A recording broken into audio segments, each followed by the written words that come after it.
proposé par Equity BCDC. Top Congo FM 88.4, première radio d'information en République démocratique du Congo. L'opposition politique congolaise appelle à l'organisation des pourparlers pour la pacification de l'Est et rejette les soutiens que la RDC peut apporter au Kenyan Raila Odinga, candidat secrétaire général de l'Union africaine, qui s'engage à faire taire les armes dans la partie orientale du Congo, qui est agressée à l'Union sacrée de la nation. La convocation ou l'organisation de pourparlers pour la sécurité à l'Est du pays est inopportune. La RDC doit continuer avec sa diplomatie à l'international. De l'argent public perçu par les miliciens Mobondo au village Parking BRB dans la province de Kwilu, la régie provinciale de recettes pourrait perdre jusqu'à 5 millions de francs congolais selon les assignations mensuelles. Le responsable de la direction générale de recettes de Kwilu affirme avoir complètement perdu les contrôles des postes de péage se trouvant dans ce coin de la province. Plus de 500 000 personnes sont privées d'eau à Kinshasa à raison de l'érosion du camp Munganga. Celle-ci contraint la régie des douanes et pomper qu'une quantité réduite d'eau pour ne pas endommager sa tuyauterie. La variole du singe n'est pas une fatalité, on peut la contenir et l'endiguer rapidement. C'est ce que pense le professeur Jean-Robert Bwangoy, administrateur gérant de Era Congo, une société de concertation forestière basée à Maïndombe. Il rappelle l'expérience de la province de Maïndombe qui a réussi récemment à endiguer cette maladie qui avait touché plusieurs villages et une partie de la ville d'Inongo. Les magistrats ne sont pas les seuls responsables du mauvais fonctionnement de la justice, indique dans un communiqué les Sinamac, syndicat autonome des magistrats du Congo. Edmond Issofa est le président de ces syndicats. Il est l'invité de la rédaction. Il répondra aux questions de Christian Lusakweno. Top Congo FM, le journal vous est présenté par Pascal Kapalaï. Bonjour et bienvenue à tous. Élection à l'Union africaine, le Kenyan Raila Odinga est en campagne pour son élection au poste de secrétaire général de cette organisation continentale pour succéder à Moussa Faki. Reçu à Kinshasa par le président congolais Félix Tshisekedi, il s'engage à prendre toutes les dispositions et agir pour que les armes se taisent en vue d'une paix durable dans l'est de la RDC. Pour Prince Epenge, président d'ADD Congo et l'un des porte-parole de la MOUCA, le retour de la paix à l'est du pays passe par une solution à l'interne à l'issue des pourparlers sous l'égide de religion. L'écoute. Nous n'avons pas confiance au Kenya parce que le président kenyan, celui qui est sorti récemment comme celui qui est actuellement au pouvoir, sont jugés partis. Et d'ailleurs, M. Félix Tshisekedi lui-même l'a rappelé à juste titre que le président kenyan actuel est jugé et parti. Et donc, qu'un troisième Kenyan arrive après l'ancien président du Kenya, l'actuel président du Kenya, qui ont pris position en faveur du Rwanda, qui nous ont amenés dans des pourparlers qui se sont enlisés, où ils avaient pris parti en faveur du Rwanda, qu'un troisième Kenyan arrive pour nous faire des promesses qu'il nous faut la tête de l'Union africaine. Il va résoudre la question du Congo. Il faut que les Congolais soient suffisamment naïfs pour accepter ces promesses qu'il fait à Félix Tshisekedi dépendent de ces derniers. La solution pour gagner cette guerre et récupérer les territoires du Congo, surtout chasser les Rwandais dans le territoire, viendrait de l'intérieur. En d'autres termes, il faut des pourparlers entre Fayulu, Félix, Katumbi, Kabila, sous l'égide des religieux. C'était Prince Epenge, il est l'un des communicateurs de la MOUCA et président d'ADD Congo. Et à l'Union sacrée de la nation, les suffrages que la RDC pourra accorder aux candidats kenyans fait partie de la diplomatie à l'international. Et pour Cédric Moudiantou, porte-parole d'AVC, Haute Révision du Congo, de Didier Boudimbu, parti membre de l'Union sacrée de la nation, la convocation du dialogue pour parler sécurité à l'est du pays avec les opposants internes congolais est inopportune. On l'écoute. Le plus important pour nous n'est pas d'abord d'être dubitatif par rapport à son esprit d'ouverture. Je pense que le chef de l'État, tout responsable qu'il est, il sait la mesure à prendre par rapport à cette ouverture de cette candidate. Mais le plus important pour nous, nous n'attendrons pas que notre paix nous vienne de l'extérieur. Notre paix aujourd'hui dépend d'abord de l'autorité de l'État que nous avons toujours dit, qui doit connaître nécessairement un renforcement. Mais nous ne fermons pas tout de suite la porte à tout ce qui pourrait nous être proposé c'est de nous-mêmes qui doit venir cette pacification de la partie est de la République. Écoutez, c'est inopportun. Aujourd'hui, une opposition qui parle d'un dialogue, c'est juste qu'une opposition vidée de toute sa substance, puisque nous savons que l'agression dont nous parlons d'abord est une agression armée. Lorsque l'opposition propose un dialogue pour venir à bout d'une situation dont elle n'est pas impliquée, nous pouvons comprendre plutôt implicitement l'accusation faite par elle-même, l'opposition. L'opposition nous dit autrement qu'elle est impliquée à l'agression pour la simple raison que si aujourd'hui nous sommes autour d'une table avec Fayoulou et d'autres ténors de l'opposition, en quoi cela mettrait fin à la guerre alors que ceux qui sont en train de faire mourir les Congolais par les armes ne font pas partie de cette opposition. Voilà. C'était donc là Cédric Moudiantou, porte-parole d'AVC aux télévisions du Congo de Didier Boudimbo, parti membre de l'Union Sacrée de la Nation.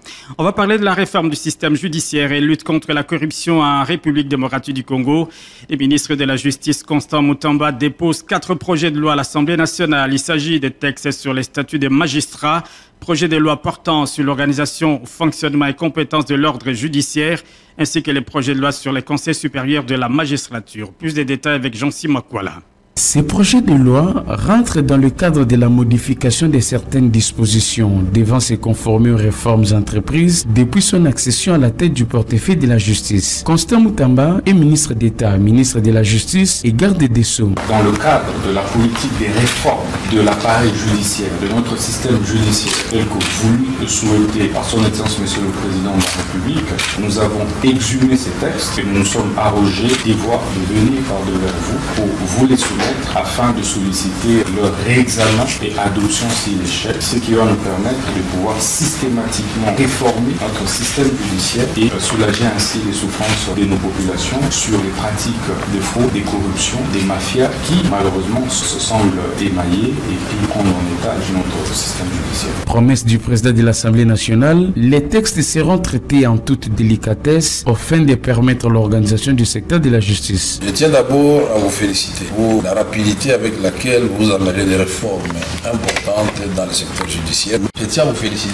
Au bout de 3 ou 4 visites à la prison de Makala, vous avez obtenu du président de la République le désengorgement progressif de la prison de Makala. Et voilà, nous allons traiter ceci avec l'ensemble du bureau et puis on va peut-être solliciter une deuxième lecture au niveau de la PAJ et puis voir comment envoyer chez le président de la République des magistrats suprêmes pour l'obligation. Ces projets de loi sont sans doute l'une de ces thérapies qui, on l'espère, va courir au rétablissement de l'appareil judiciaire en RDC.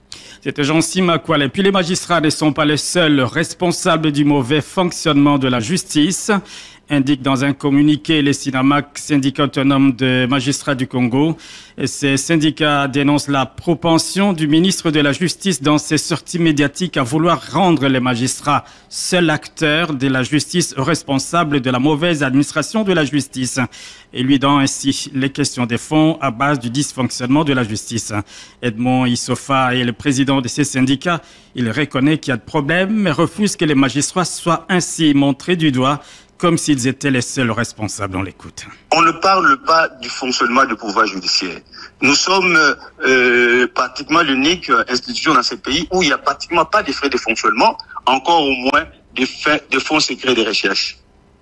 Sans parler de conditions dans lesquelles les magistrats travaillent. Mais ça, on n'en parle pas. Qu'on commence par en parler, il y a les résolutions des États généraux. Il faut qu'on en parle, mais on n'en parle pas. Mais on veut quoi finalement? Donc rendre les magistrats. Donc les magistrats, ce sont facilement de boucs émissaires de tout ce qui arrive, ce qui n'est pas normal. Aujourd'hui, donc, l'atmosphère n'est pas bonne avec le ministre. On en sort comment? Comment rencontrer ses préoccupations à lui et les vôtres, magistrats? Non, voilà en fait la tendance au jour d'aujourd'hui. Excusez-moi, Christian, d'y revenir. La tendance, c'est que chaque fois qu'un ministre arrive, il croit que la meilleure chose à faire, c'est de toucher au texte. On ne donne pas à ces textes l'occasion de pouvoir être appliqués correctement en les accompagnant de moyens.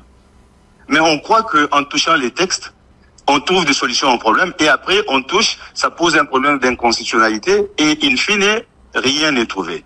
Je crois que la meilleure solution à faire, c'est que les gens doivent se rencontrer. Là où il y a à arranger, les gens corrigent et on avance.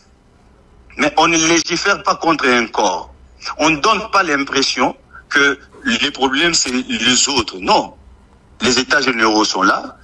on a organisé les états généraux, les décisions, les résolutions sont là, mais pourquoi ne pas se mettre autour d'une table, puisqu'on a eu à discuter ensemble lors des états généraux, et commencer à les appliquer? Edmond Issofa, président du cinéma, qui sera l'invité de la rédaction à suivre avant la fin de ce journal.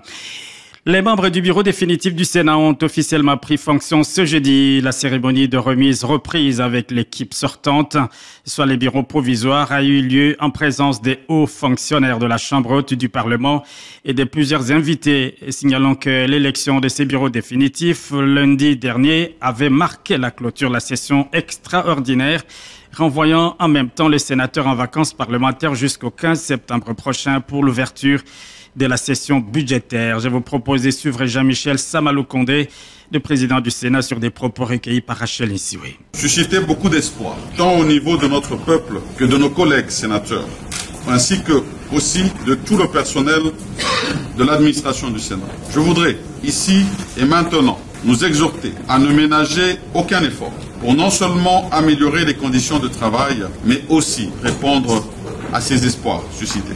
L'heure n'étant pas au grand discours, devant étaler le programme général du bureau du Sénat pour cette législature, j'aimerais néanmoins saisir cet instant pour vous rappeler que la mission du Parlement est bien connue. Représenter, légiférer et contrôler, mais aussi mener une diplomatie parlementaire agissante et avantageuse en appui à la diplomatie gouvernementale pour défendre les intérêts de notre pays dans le concert des nations. J'invite donc tous les honorables sénateurs et le personnel des cabinets, ainsi que les agents et cadres de l'administration, à travailler tous d'arrache-pied, sans répit et à l'unisson, aux fins de porter notre Chambre à la hauteur de la dignité de son image, pour l'intérêt supérieur de la nation.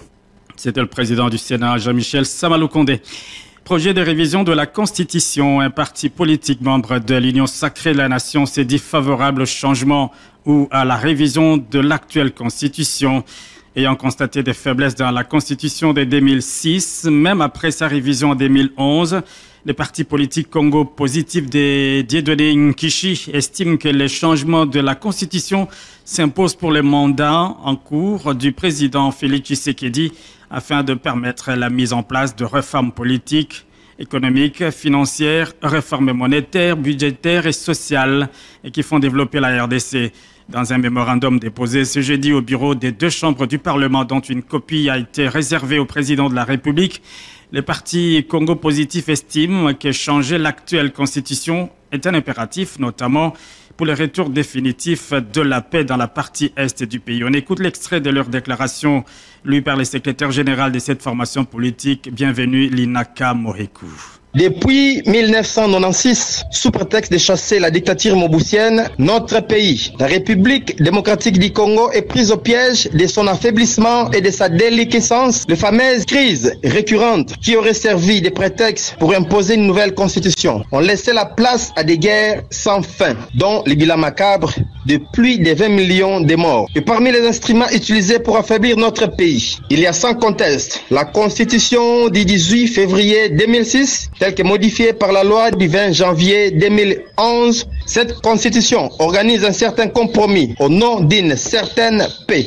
Mais depuis quand la paix peut-elle tuer les Congolais tous les jours? Depuis quand la paix peut-elle faciliter l'occupation des territoires entiers de notre pays? Mais curieusement, personne ne s'engage pour changer l'ordre actuel des choses et sauver la nation en danger. Nous sommes les seuls pays au monde où même attaqués avec une présence militaire armée sur les territoires, nous devons nous plier au protocole. Excellence, Monsieur le Président de la République, chef de l'État, honorable Président du Sénat, honorable Président de l'Assemblée nationale, notre seule demande est que vos trois institutions preniez la mesure de la gravité de la situation et que vous puissiez rapidement engager le pays, notre pays, sur la voie des changements concertés et responsables de l'actuelle Constitution. Chaque jour, avec Top Congo FM, l'information comme il se doit, avec Top Congo FM, la radio de toutes les générations. De l'argent perçu par les miliciens Mobondo au village Parking Berbe dans la province de Kwilu. La régie provinciale de recettes pourrait perdre jusqu'à 5 millions de francs congolais selon les assignations mensuelles. Le responsable de cette direction générale de recettes du Kwilu affirme avoir complètement perdu le contrôle des postes de péage. Le poste de péage se trouvant dans ce coin de la province et tous les agents ont été retirés suite à la présence des miliciens. C'est depuis plusieurs semaines que les frais dus à la taxe sur l'évacuation des produits agricoles sont perçus par les miliciens. Le directeur général de la DGREC, Jean Ludengue, appelle au rétablissement de la paix pour la reprise des activités de la régie. Il a dit à Jonathan Messa. Nous avons un poste de perception au niveau des parkings, mais depuis un certain temps, nous n'avons plus le pouvoir de gérer ces postes. Par le fait qu'il y a l'insécurité, je ne pourrais pas envoyer mes agents là-bas pour continuer à travailler. Il est vrai que c'est la province qui perd par rapport à ses recettes, mais vous voulez que je fasse quoi? Et par le fait qu'il y a l'insécurité, je ne peux pas aussi exposer nos agents. J'ai demandé à ce que les quelques agents qui sont restés là-bas puissent regagner Fatounou en attendant que la paix revienne. En tout cas, franchement, je n'ai plus le contrôle de ce coin. Manque à gagner, c'est bon, mais je n'ai pas le contrôle sur ce coin. Et c'est vrai, la province est en train de perdre beaucoup d'argent en termes de recettes. Mais bon, qu'est-ce que vous voulez que je fasse? Oui, c'est que nous avons toujours demandé à ce que la paix revienne avec l'espoir que la police et la FARDC qui est sur place puissent sécuriser normalement la population de ce coin. Et ça nous permettra, nous, comme régie financière, de continuer à travailler normalement. Jean Ludengue, il est directeur général de la DGREC, régie provinciale de recettes de la province de Kwilu. La RDC est désormais dotée d'un centre de données numériques. Ces data centers constituent un pas important vers la souveraineté nationale du pays. Des données numériques stockées en dehors de la RDC à travers le monde pourront être ramenées stockées localement. Le data center OADC Texaf Digital va aussi permettre de fiabiliser tous les secteurs bancaires du pays et booster l'économie numérique nationale. Il a ouvert ses portes mercredi à Kinshasa. Plus de détails avec Myriam Miragui. C'est une première en RDC. Un centre de données certifié Tier 3 à accès ouvert et neutre. Avec une capacité de 2 MW, le Open Access Data Center Texaf Digital Kinshasa devra stimuler le nombreux secteurs de l'économie de la RDC. Il va également fournir au grand réseau de distribution de contenu et aux fournisseurs de contenu cloud l'accès à un emplacement de peering ou appareillage de qualité. Grâce à sa fiabilité et sa sécurité, OADC Texaf Digital a l'ambition d'attirer en République démocratique du Congo plus d'investisseurs du secteur. Mohamed Bouhelal est le directeur général de OADC Texaf Digital. C'est un premier pas pour la RDC. Vous regardez les vidéos sur YouTube, ou vous browsez sur les websites, ou vous écoutez de la musique. Tous ces trucs sont hébergés dans des serveurs. Et ces serveurs sont hébergés dans des data centers. L'acquisition de ces data centers aux normes internationales est aussi une grande contribution au plan national numérique tel qu'évolue par le chef de l'État Félix Tshisekedi. D'après Christophe Evers, président du conseil d'administration de l'OADC Texaf Digital Kinshasa, il est aussi question de souveraineté nationale du pays. Jusqu'à présent, beaucoup de nos données, de nous Congolais, se trouvent en fait à l'étranger. Et donc, par exemple, vous voulez uploader une page Facebook, eh bien, ça passe à travers tout un réseau, à travers le monde, et en fait, ça se trouve hosté quelque part en Amérique ou en Europe. Parfois, vous avez des problèmes avec une transaction bancaire qui passe pas. Pourquoi? Parce que le système de la banque n'est pas ici au Congo, mais se trouve à l'étranger et qu'il y a tout un temps de latence de la transaction entre ici et l'endroit où se trouve l'ordinateur. Et donc, ce que ça change, c'est que maintenant, tout ceci va pouvoir se trouver localement, ce qui va améliorer la fiabilité des réseaux, la fiabilité du système bancaire, ce qui va améliorer la qualité, ce qui va probablement conduire à avoir plus de fournisseurs de contenu qui vont venir ici et donc améliorer l'offre de services. Et on espère, in fine, faire baisser le prix de l'Internet pour tout le monde. Grâce à ce nouveau centre des données, des changements radicaux pourront être enregistrés dans les prochains mois en ce qui concerne l'économie numérique. C'était Myriam Miragui. Et puis ensuite, Kivu, une commission d'enquête sera mise en place afin de se rassurer si toutes les décisions prises concernant l'exploitation des minerais sont respectées. Décision prise par les opérateurs économiques, la FEC, les SAIMAP et la société mines de la province du Sud Kivu qui souligne que cette commission sera déployée dans le territoire pour un suivi régulier. Ces derniers saluent également la détermination du gouverneur du Sud Kivu, Jean-Jacques Pourossi, dans sa volonté d'apporter des solutions aux problèmes de ses administrés à travers des actions déployées sur terrain et de réformes courageuses. Des points avec Grace Lola. La mise en place de cette commission a été décidée lors d'une réunion tenue par le gouverneur de province Jean-Jacques Pourossi avec les opérateurs économiques œuvrant dans les secteurs miniers, la Fédération des entreprises du Congo FEC ainsi que de responsables des services étatiques. Ces derniers ont évalué l'observance des engagements pris par les entreprises et coopératives minières qui avaient bénéficié d'un moratoire portant allégeance. Les gouverneurs ont encouragé les entreprises minières qui ont accepté de respecter les conditions fixées pour une exploitation minière saine et profitable aux communautés locales afin de contribuer au développement de la province. Jean-Jacques Pourossi. Bon, nous sommes tout d'abord ravis parce que les négociants, c'est-à-dire ceux qui sont dans le domaine des 3T, nous nous sommes mis d'accord entre le gouvernement de la province du Sud Kivu et la Fédération des entrepreneurs du Congo, section mines, pour qu'on puisse harmoniser les vues et assurer que les minéraux, leurs activités puissent contribuer, comme souvent, mais beaucoup plus, beaucoup mieux, à la reconstruction de la province du Sud Kivu. Cela, nous avons levé la mesure des subventions que nous avons imposées au secteur minier. Ils peuvent déjà reprendre leurs activités et commencer à exporter leur cargaison de minéraux, à savoir la cassiterite, le coltan. Notons que ce jeudi, le gouvernement provincial a annoncé la levée de la mesure portant suspension des activités minières dans la filière stanifère dite 3T. Concernant l'exploitation de l'or, une autre rencontre sera tenue cette semaine pour prendre une décision finale à l'intention des entreprises qui vont accepter les 10 préalables posés par l'autorité provinciale, notamment la signature d'un acte d'engagement à contribuer à la réhabilitation de routes et payer leurs taxes à la province. De Bukavu, grâce au Top Congo FM. Comment définir les méthodes devant accompagner les producteurs agricoles et leur fournir des outils de vulgarisation? C'est l'objectif poursuivi par les forums des services des conseils agricoles rural, FOSCAR, RDC et d'autres structures agricoles au cours d'un deuxième atelier de restitution des méthodes et outils innovants des conseils agricoles en RDC. 79 agents ont pris part à cet atelier qui s'est déroulé à Kinshasa dans la salle du secrétariat général du développement rural. On écoute Victorine Bombo, présidente du FOSCAR, qui revient sur les objectifs du FOSCAR sur terrain. Elle est au micro de Geneviève Mboa.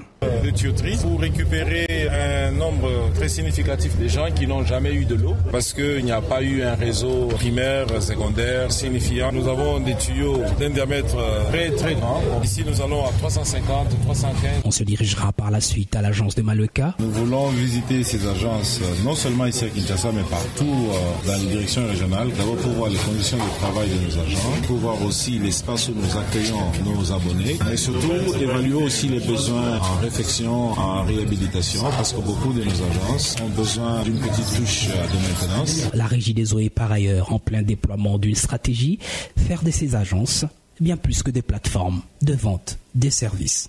C'était un reportage signé Eric Lukoki. On va parler santé. La RDC totalement touchée par la variole du singe, appelée aussi monkeypox. Et d'après le docteur Roger Kamba, ministre de la Santé, presque toutes les provinces sont touchées avec à ce jour 15 664 cas potentiels, 548 décès. C'est une maladie qui vient de l'animal. Elle se constate par la fièvre, éruption cutanée et d'autres. Et la contamination s'est faite notamment par les fluides corporels. L'Équateur, les Sud Kivu, les Sankuru, la Chuapa et la Mongala font partie de provinces les plus touchées. Et la variole du singe n'est pas une fatalité. On peut la contenir et l'endiguer rapidement. C'est ce que pense le professeur Jean-Robert Bwangoy, administrateur gérant de Era Congo, une société de conservation forestière basée à Maïndombe. Il rappelle l'expérience de la province de Maïndombe qui a réussi récemment à endiguer cette maladie qui avait touché plusieurs villages et une partie de la ville d'Inongo. Le professeur Bwangoy déplore par ailleurs une déficience des surveillances épidémiologiques de ces virus. Il encourage le gouvernement à s'activer davantage dans la surveillance et la prévention plutôt que d'attendre la propagation de l'épidémie pour agir. Le prof Jean-Robert Bangoy insiste notamment sur la vaccination. Et puis on va parler sport avant de prendre l'invité de la rédaction. Bonne nouvelle pour les amoureux de football. Ils peuvent désormais suivre la Ligue de football espagnol à moindre coût, n'importe où et sur n'importe quel support. Star Times vient d'obtenir les droits des diffusions des 5 saisons de la Liga EA Sport, division d'honneur, et la Liga Hypermotion, deuxième division. Une autre bonne nouvelle est que cette diffusion sera faite en anglais, en portugais et en langue locale, dont les Lingala.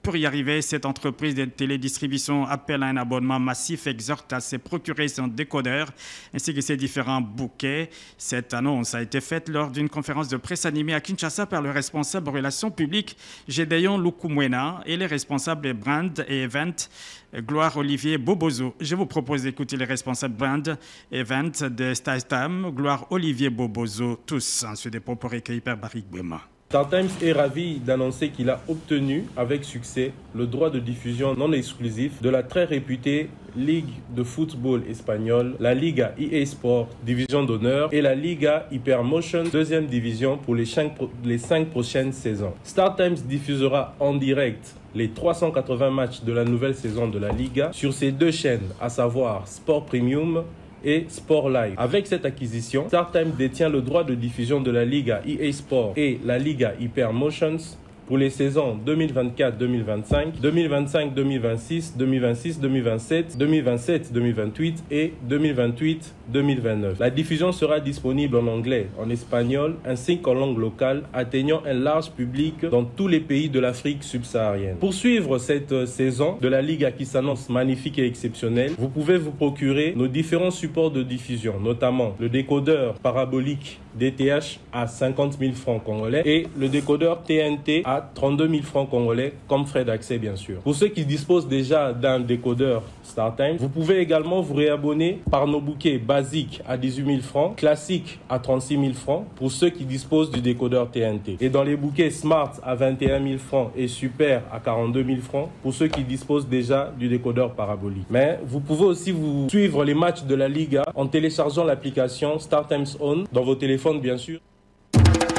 88.4 Top Congo FM. L'invité.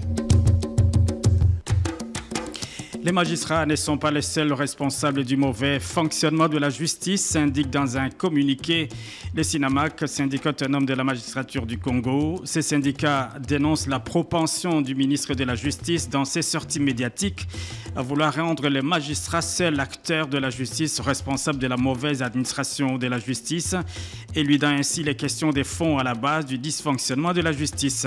Edmond Issofa est le président de ces syndicats. Il reconnaît qu'il y a de problèmes mais refuse que les magistrats soient ainsi montrés du doigt comme s'ils étaient les seuls responsables. Il répond aux questions de Christian Lusakwenou. Qu'est-ce que le ministre de la Justice vous a fait? Non, en fait, comme individu, il nous a rien fait, mais sauf que ces sorties médiatiques depuis un certain temps frisent pour nous, les magistrats, vraiment l'outrage à l'égard de tout un corps. Puisque depuis qu'il est là, l'impression qu'il donne, c'est que les magistrats sont seuls responsables de tous les maux qui rongent l'administration de la justice. Oh, ce n'est pas le cas. C'est ainsi que nous avions estimé qu'il fallait essayer un peu de remettre la pendule à l'heure et dire la vérité. Donc, nous n'avons rien à voir contre lui en tant qu'individu, mais c'est simplement sa manière de faire. Donc, on ne doit pas chercher à travailler contre les magistrats, mais la meilleure solution, c'est de travailler avec les magistrats, puisqu'en fait, tout, c'est dans l'intérêt de la population, et non des individus.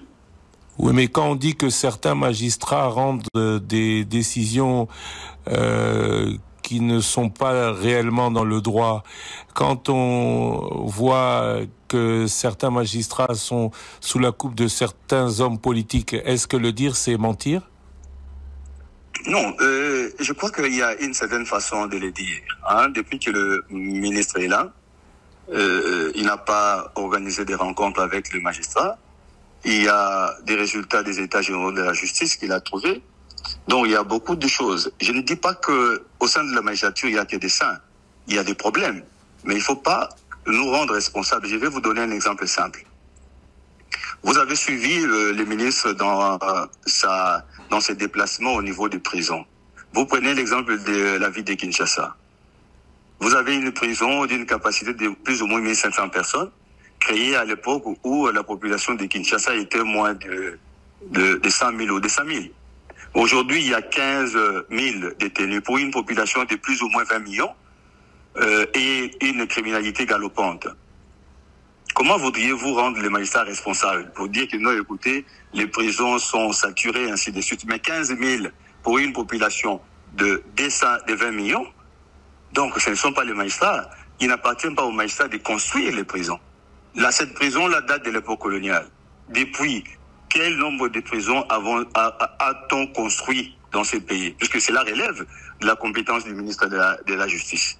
Alors, en quoi les magistrats sont responsables? Oui, mais quand on sait que c'est le magistrat qui délivre le mandat de dépôt, quand on sait que c'est le magistrat qui est au suivi des dossiers, comment comprendre que dans cette même prison se retrouvent des personnes sans mandat encore valable ou sans jugement après des années? Non, mais la prison n'est pas gérée par le magistrat, la prison est gérée par l'administration pénitentiaire du ministère de la Justice. Donc, s'il y a des irrégularités, qu'on les porte à la connaissance de magistrats. Mais au jour d'aujourd'hui, après qu'on ait fait ce qu'on avait fait comme contrôle, mais il y a quelques cas, c'est vrai qu'il y a des cas d'irrégularité, mais c'est pas pour autant qu'il faut mettre tout sur la tête de magistrats.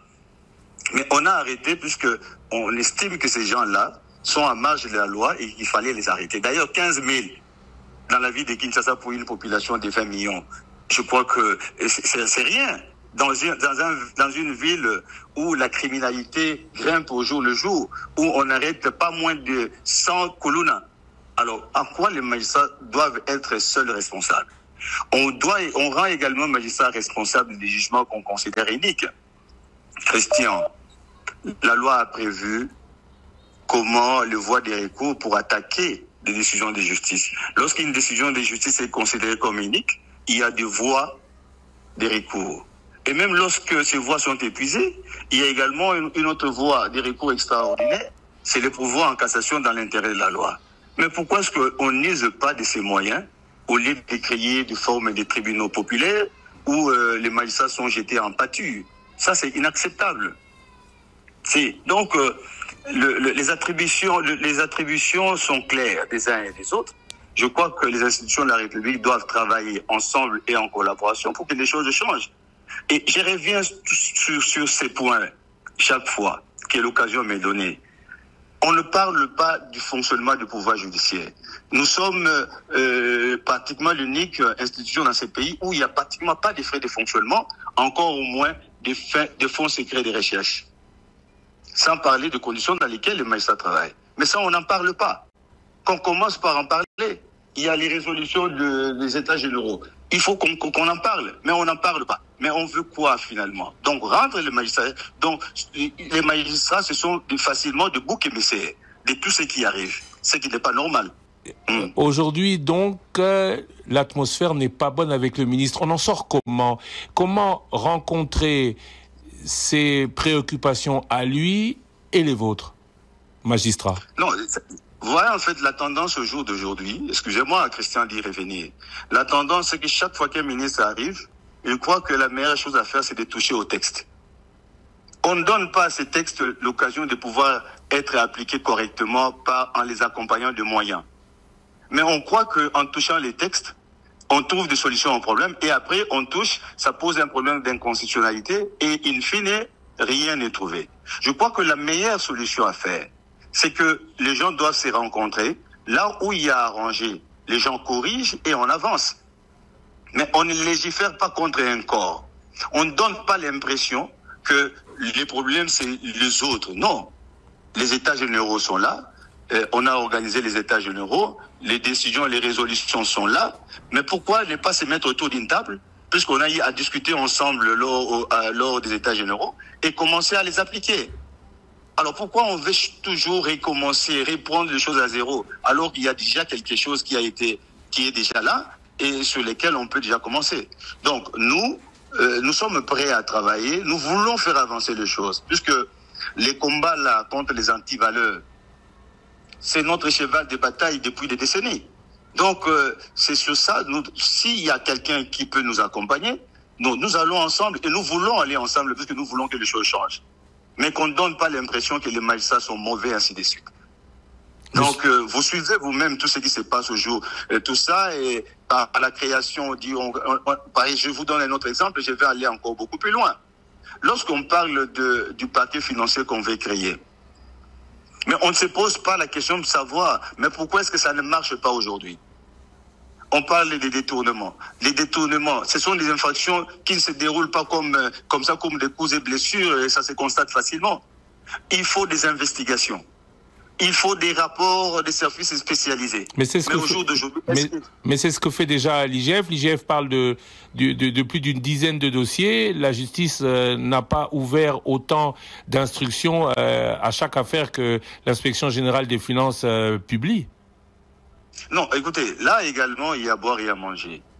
Je ne connais pas ce nombre de dossiers. Si nous devons parler de la corruption, je crois que c'est en milliers de dossiers qu'on devait transférer. Mais au jour d'aujourd'hui, on parle d'une dizaine. Mais je vous assure, sans connaître les dossiers, mais parfois, il y a des fautes de gestion qui ne sont pas nécessairement des infractions. Donc, je ne voudrais pas parler des dossiers que je ne vois pas ou que je n'ai pas vus.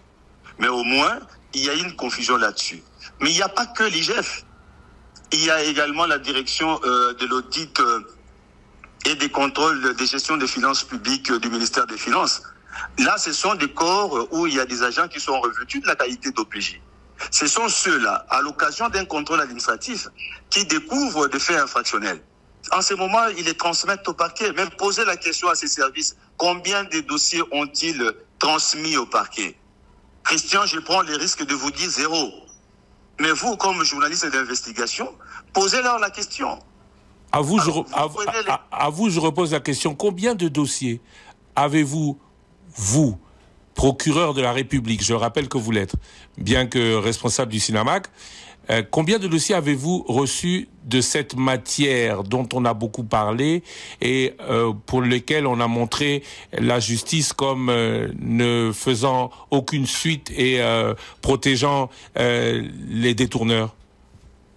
Désolé de vous dire, 0 pour la direction de l'audit et des contrôles de gestion des finances publiques, 0 également de la part de l'IGF, peut-être dans d'autres offices, mais moi je vous dis 0.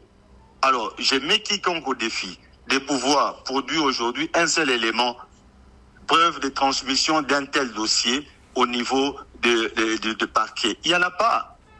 Donc, vous voyez la difficulté que le pouvoir judiciaire a, c'est d'être la grande muette, ce n'est pas trop communiquer. Mais si aujourd'hui les magistrats se mettaient à communiquer, vous verrez que plusieurs personnes se tairaient. Dont le ministre de la Justice, qui communique lui beaucoup à l'opposé de vous. Bon, de toutes les façons, de par la nature de ce que nous exerçons comme profession, on ne peut pas se mettre à parler en politique et ainsi de suite. Mais nous, étant des syndicats, nous avons décidé de rompre le silence et de donner l'information alors la bonne à la population. Puisque là, il ne faudrait pas qu'on fasse la politique d'autruche. Nous devons nous regarder, examiner les problèmes de fond et donner des solutions. Ce que la population attend, ce ne sont pas des discours. On voudrait voir les choses changer. Et c'est ça, en fait, le souci du syndicat autonome des magistrats.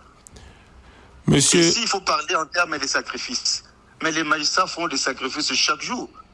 Ils se déplacent sans frais de fonctionnement, ils travaillent dans des conditions, on le sait, et les mêmes magistrats sont au jour d'aujourd'hui l'objet d'agressions de la part de certaines personnes à cause de ce genre de discours que tiennent les politiques. Et il faudrait qu'on y mette fin, dans l'intérêt du bon fonctionnement des institutions de la République. Monsieur Issofa, je rappelle que vous êtes le président du syndicat national autonome des magistrats du Congo. Je vous remercie d'avoir accepté de répondre aux questions de Top Congo. Merci, c'est à moi de vous remercier, Christian. Top Congo FM 88.4, première radio d'information en République démocratique du Congo. C'est la fin de cette édition d'information concours rédactionnel. Eric Lukoki, réalisation Rachel Insiwe, mise en onde Alain Pascal Mbongo, mise en ligne Didi Bintika. Merci de l'avoir suivi. Restez-nous toujours fidèles. 5 éditions, 18 bulletins d'information. Top Congo FM 88.4, première radio d'information en République démocratique du Congo. Une rédaction en contact permanent avec ses auditeurs. 080 812 812. Information avec Top Congo FM 24h sur 24, 7 jours sur 7. Ce journal